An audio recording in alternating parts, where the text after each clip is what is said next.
Justin here. Wanting to show y'all this is my $700 Ford Mustang with the V6 auto. Not a very desirable combination there, but I like it. It gets me around.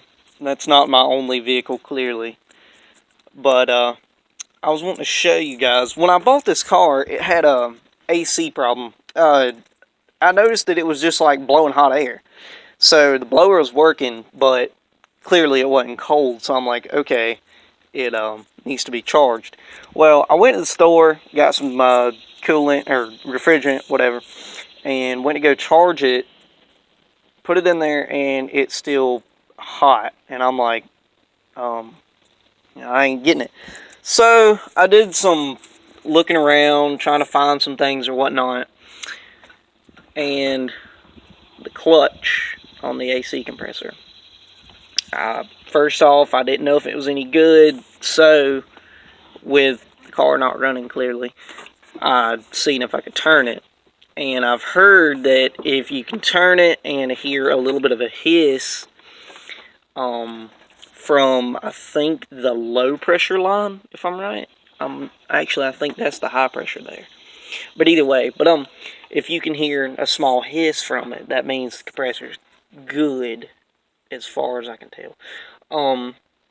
So I found out with these Mustangs, and I think a couple others, as in the Focus or whatnot, and I'm not quite sure, but I do know on this car, the actual relay for the compressor, like there's a fuse for the AC clutch on the inside. I think it's number 28, if I'm right. But the relay for the clutch alone is right there. It's the whole little assembly right here. I'm not sure what the other stuff hooks to. I wasn't, and I actually looked up the part at the store, and it was pretty much as much as the compressor, which is roughly 300, maybe a little less, give or take. So I was trying to find a quick way to fix my AC without having to spend so much money. And I did just that. A little bit of jerry rigging, but it works. I just took some wire here, ran it over, because I noticed after what the problem was my clutch wasn't kicking on. I noticed that the pulley was spinning, and the clutch, which is at a 0.002, I think that's the gap for it. So it had the correct gap, but it was not engaging. So that would lead me to believe something's wrong with the relay. So with that being said, I looked up some information, tried to figure out how to just rig it and make it work. I'm going to put a switch on this thing so I can cut it on and off from inside the car, but I actually just wired it in right there with a fuse so I wouldn't blow anything, and run this wire over to the positive, and you can see, and it's actually, I had to charge it one more time, but that thing is ice cold.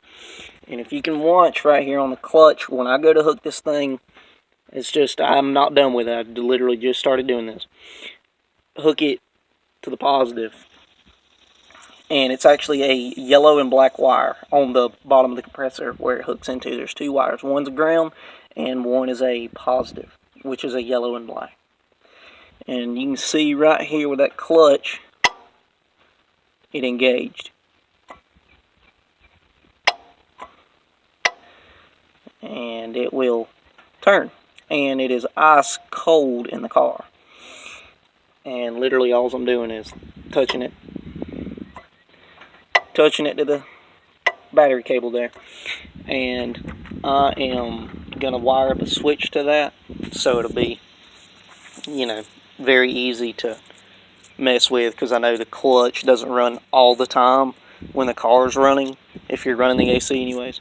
But leaving it off like that does save gas mileage. I'm not sure how much, but I've heard from many people that it definitely helps a good portion.